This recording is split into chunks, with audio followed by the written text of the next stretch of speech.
প্রিয় দর্শক, আজকে জানতে পারবেন ইতিহাসে কিভাবে ধর্ষককে কঠিন থেকে কঠিন শাস্তি দেওয়া হয়েছে। আরও জানতে পারবেন বর্তমান সময়ে মুসলিম দেশগুলো কিভাবে ধর্ষককে শাস্তি দেয়। আমাদের বাংলাদেশে বর্তমান পরিস্থিতি ভয়াবহ, কারণ দিন যত যাচ্ছে তত মা বোনেরা ধর্ষণের শিকার হচ্ছে। তাই বাংলাদেশে উচিত ধর্ষককারীকে কঠিন এবং ভয়াবহ শাস্তি দেওয়া, এমন শাস্তি দেওয়া যা ইতিহাসকেও হার মানাবে, তবেই দেশ ধর্ষণ মুক্ত হবে। একটি অনুরোধ, ভিডিওটি ভালো লাগলে আমার পাশেই থাকুন।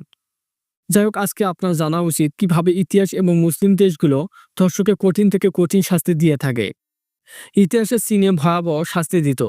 চীনে প্রাচীন ধর্ষকের মতো জঘন্য অপরাধে কঠিন শাস্তি দিত। এই শাস্তি এতটাই কষ্টকর যে শুনলে শরীর শিউরে উঠবে।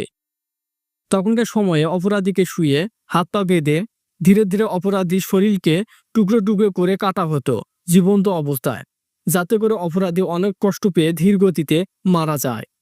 এরপর মধ্যযুগে ইউরোপে ধর্ষণের শাস্তি ছিল কঠিন। তখনকার সময়ে পাথর মেরে অপরাধীকে হত্যা করা হতো। ভারতের ইতিহাসে বিভিন্ন সময় কঠিন শাস্তি ছিল ধর্ষকের। অপরাধীকে জীবন্ত অবস্থায় পুড়িয়ে মারা হতো। এছাড়াও মেসোপটেমিয়া সভ্যতায় হাম্বুরাবি আইন অনুসারে 1770 খ্রিস্টপূর্বে বেবিলনীয় অঞ্চলে ধর্ষণের শাস্তি ছিল ভয়াবহ। তখনকার সময়ে হাম্বুরাবি আইন অনুসারে যদি কোনো পুরুষ অবিবাহিত মেয়েকে ধর্ষণ করে তাকে মৃত্যুদণ্ড দেওয়া হতো। অন্যদিকে অন্যের স্ত্রীকে ধর্ষণ করলে তাকে জীবন্ত পুড়িয়ে মারা হতো। প্রিয় দর্শক, ইতিহাস থেকে জানা যায় ধর্ষকের একমাত্র শাস্তি ছিল কঠিন এবং তা মৃত্যুদণ্ড। এখন জানা যাক বর্তমান মুসলিম দেশগুলো কিভাবে ধর্ষককে শাস্তি প্রদান করে। বেশিরভাগ মুসলিম দেশে ধর্ষকের শাস্তি প্রদানে ইসলামী আইন বা শরিয়া আইন প্রয়োগ করা হয়। বেশ কিছু মুসলিম রাষ্ট্রে যেমন সৌদি আরব, ইরান, পাকিস্তান, আফগানিস্তানে ধর্ষণকারীকে মৃত্যুদণ্ড দেওয়া হয়। কোনো কোনো দেশ শরীর কেটে ফেলা হয়। আমরা সকলে জানি সৌদি আরবে ধর্ষণকারীকে মৃত্যুদণ্ড এবং শিরচ্ছেদ এছাড়াও পাথর মেরে হত্যা করা হয়। ইরানেও একই অবস্থা, ধর্ষণের শাস্তি মৃত্যুদণ্ড বা শিরচ্ছেদ করে হত্যা করা হয়।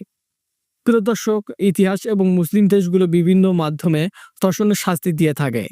তবে ধর্ষণ বন্ধ করতে অপরাধীকে কঠিন থেকে কঠিন শাস্তি দিয়ে মৃত্যুদণ্ড দেওয়া উচিত, যাতে করে ধর্ষণ করার আগে হাজারবার চিন্তা করে। অপরাধীর বেঁচে থাকার কোনো অধিকার নেই। প্রিয় দর্শক, এই ছিল আজকের ভিডিওটি সম্পূর্ণ দেখার জন্য অসংখ্য ধন্যবাদ।